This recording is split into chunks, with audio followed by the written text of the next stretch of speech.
Hello guys, Mikra here. In this lecture we will see how to install Node.js, which will be required for some of the parts of this tutorial that we will be making.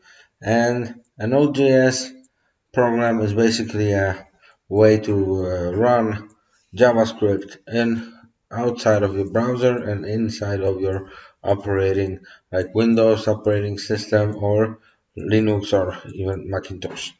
So to do that, we need to write Node.js in the Google browser, and we write like this. And here the website is nodejs.org.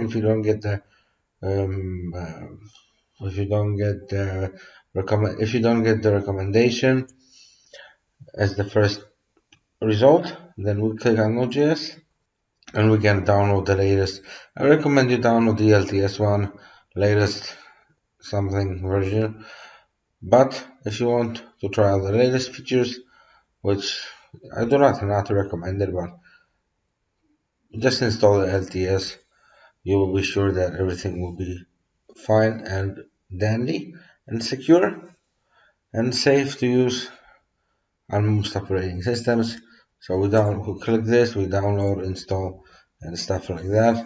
And when you have installed it, go to do this here to open a terminal. By the way, open a new terminal and write node for.js. And here we can see the output of this console log. Console log prints out to the console basically the result of what we give it. So in this case it's Sabrina 30 2022. So that's it guys. Thank you very much and see you in the next lecture.